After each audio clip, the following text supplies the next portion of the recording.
Jared Kushner, Trump's son-in-law, the man who brokered the Abraham Accords, the man who has no official role in this administration. He just sat down face-to-face with Iran's foreign minister, Abbas Araghchi, in a palace in Oman. And nobody knew about it until it was over. For weeks, we've been watching aircraft carriers surround Iran. We've seen Trump threaten military strikes. We've heard Iranian commanders warn they have their fingers on the trigger. The world was bracing for war. And then, quietly, in a palace on the outskirts of Muscat, the son-in-law of the President of the United States held secret indirect talks with the Islamic Republic of Iran. The talks just ended. Araghchi walked out and told reporters it was a good start. Kushner's motorcade left after 90 minutes.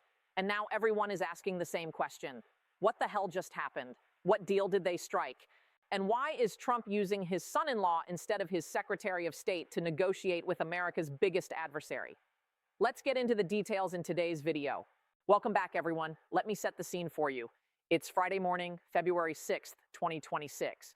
In a palace on the outskirts of Muscat, Oman, a motorcade pulls up. Inside are Jared Kushner and Steve Witkoff, Trump's special envoy to the Middle East. They've just flown in from Qatar, where they held meetings the night before. Waiting for them is Abbas Araghchi, Iran's foreign minister, along with a team of Iranian diplomats. The two sides don't sit in the same room. This is indirect diplomacy. Omani officials shuttle between separate rooms, carrying messages back and forth. For 90 minutes, this dance continues. And then the American motorcade leaves.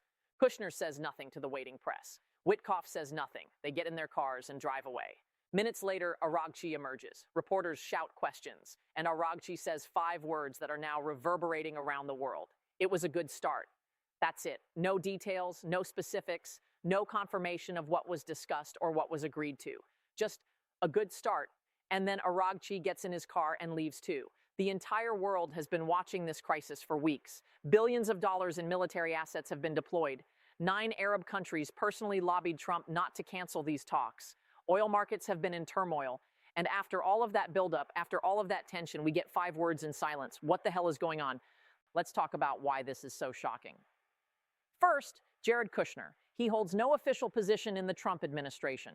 During Trump's first term, Kushner was a senior advisor. He had a West Wing office. He had a security clearance. He was officially part of the government. But when Trump was elected for his second term in 2024, Kushner chose not to rejoin the administration. He's a private citizen.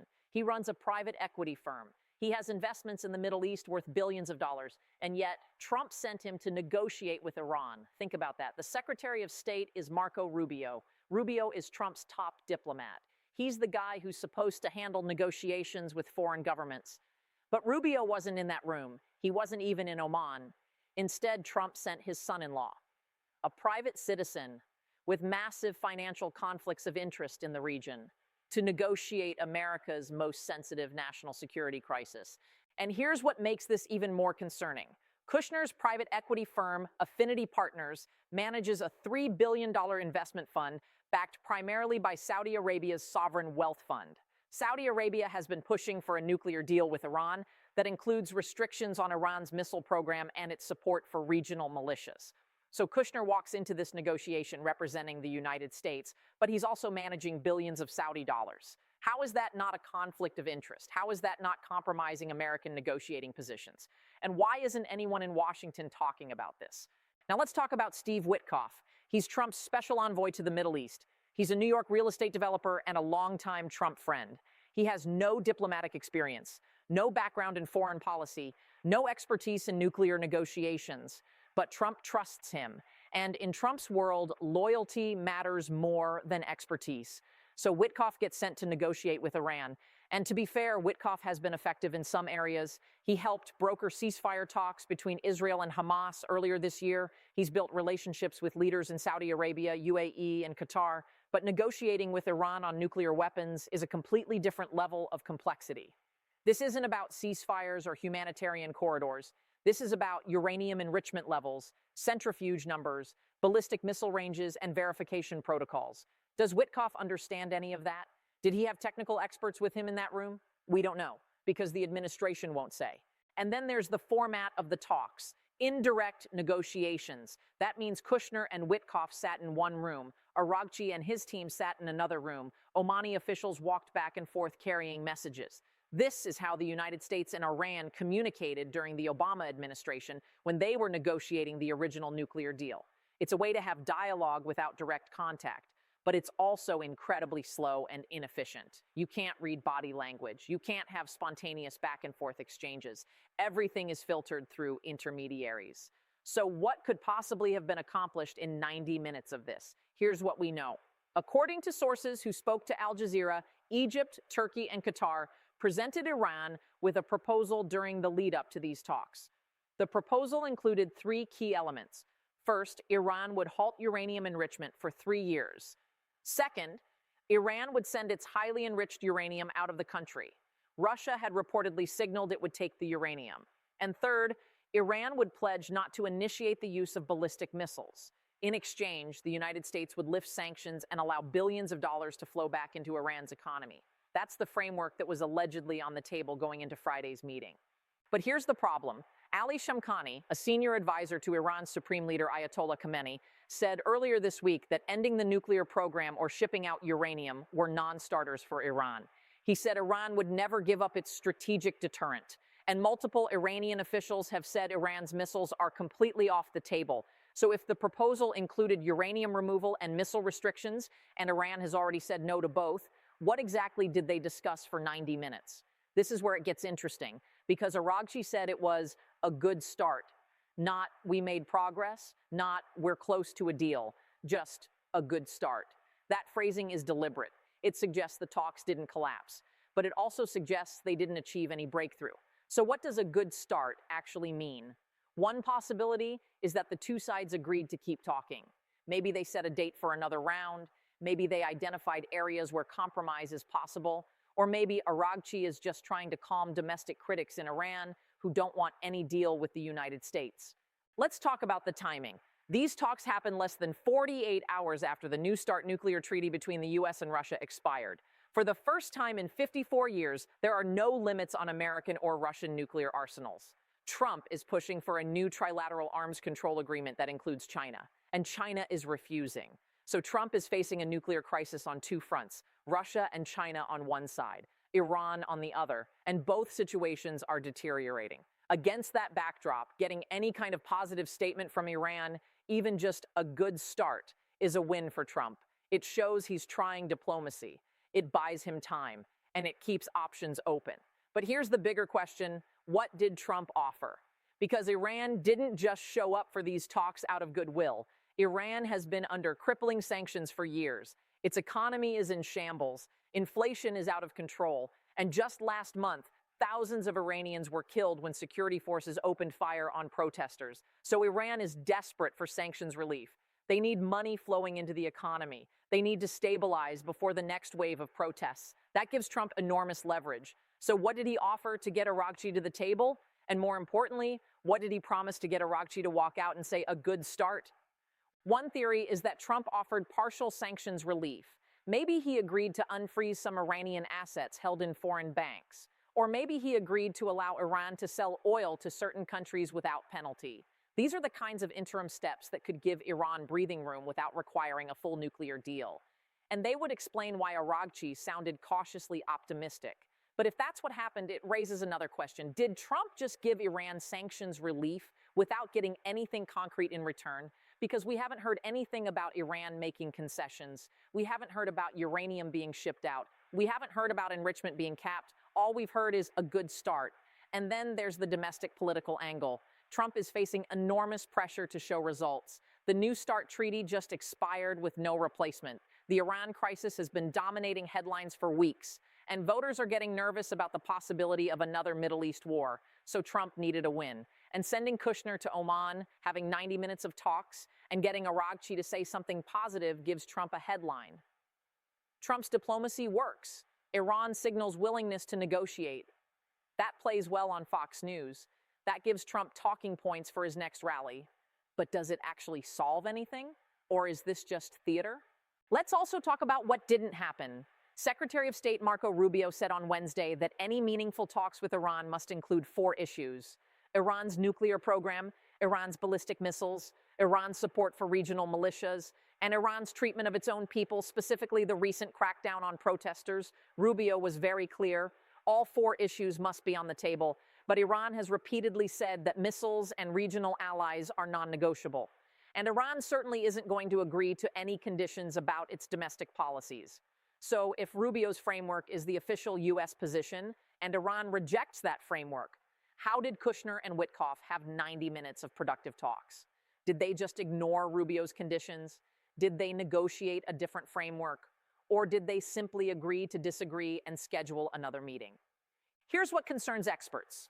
Christine Wormuth, president of the Nuclear Threat Initiative, said this week that without inspections and verification, any deal with Iran is meaningless. She pointed out that the original Iran nuclear deal, the JCPOA, included extensive inspection rights. International Atomic Energy Agency inspectors could visit Iranian nuclear sites on short notice. They could install cameras and monitoring equipment. They could track uranium stockpiles in real time. But Iran kicked those inspectors out after Trump withdrew from the deal in 2018. And Iran has refused to let them back in. So even if Kushner negotiated some kind of agreement in Oman, how would the U.S. verify compliance? Are inspectors going back into Iran? Did Kushner even discuss that? We don't know, because neither side is saying. And then there's the question of what happens next. Araghchi said it was a good start. But a start toward what? Trump wants Iran to completely dismantle its nuclear program. Iran wants sanctions lifted with minimal concessions. Those positions are miles apart. So what's the path forward? Are there more talks scheduled? Will Kushner go back to Oman? Or was this a one-time meeting designed to lower tensions without actually solving anything? There's also the geopolitical context. Trump has aircraft carriers surrounding Iran. He has B-52 bombers deployed to the region. He has troops and equipment positioned for a potential strike. And all of that costs billions of dollars. You don't maintain that kind of military presence indefinitely. So Trump has a decision to make. Either he uses that force or he pulls it back. And if he pulls it back without getting a deal, he looks weak. But if he keeps it deployed while negotiations drag on, he's wasting money and resources. So the clock is ticking. And Kushner's 90-minute meeting in Oman doesn't change that fundamental reality. Let's talk about the optics. For weeks, the world watched as Trump threatened Iran with military action. He sent warships. He positioned bombers. He made it clear that if Iran didn't make concessions, there would be consequences. And Iran responded by deploying advanced missiles, conducting naval exercises, and warning that any U.S. attack would trigger a regional war. Both sides were posturing. Both sides were trying to intimidate the other. And then quietly they sat down in a palace in Oman and talked. That's actually how diplomacy is supposed to work. You ratchet up pressure, you show you're willing to use force, and then you negotiate from a position of strength. So in that sense, Trump's strategy might be working. But the question is, what did he actually get? Because here's the thing, Iran has been here before. In 2015, Iran negotiated the JCPOA with Obama. They agreed to strict limits on their nuclear program in exchange for sanctions relief. And then Trump came into office in 2017 and withdrew from the deal. Iran saw sanctions relief evaporate overnight.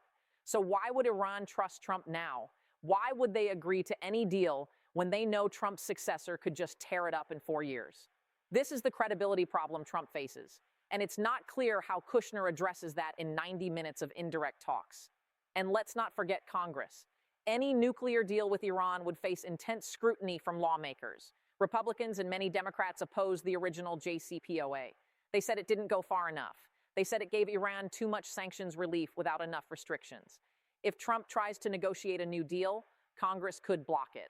Or they could pass new sanctions that undermine it. So even if Kushner reached some kind of understanding with Araghchi, there's no guarantee it would survive politically. So where does this leave us?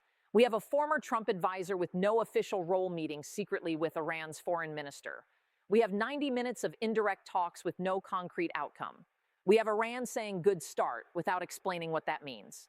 We have the Trump administration refusing to provide details. And we have the entire world trying to figure out what just happened.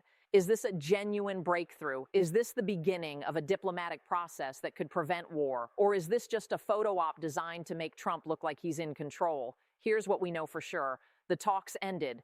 Both sides are still talking. War has been avoided for now. And Trump gets to claim he's making progress. But beyond that, everything is speculation. We don't know what was discussed. We don't know what was offered. We don't know what comes next. And until the administration provides real details, we're left guessing. And that's exactly how Trump likes it, because ambiguity gives him flexibility. He can spin this as a success, Or if things fall apart, he can blame Iran for being unreasonable. Either way, he controls the narrative. Stay tuned. I will keep you updated as this story develops. More talks could be scheduled in the coming days, or this could be the last we hear of it until the next crisis. But one thing is clear. Jared Kushner just played a major role in one of the most sensitive negotiations in American foreign policy, and whether that's brilliant or reckless depends entirely on what happens next. This is a story about power, about family loyalty, about conflicts of interest, and about whether backroom diplomacy can prevent catastrophic war, and it's far from over. Thank you very much for watching. I hope this video was informative. Please support the channel by liking, subscribing, and sharing this video with others who might find it interesting. I appreciate every single one of you who watches and engages with this content. I look forward to seeing you in the next video. Take care.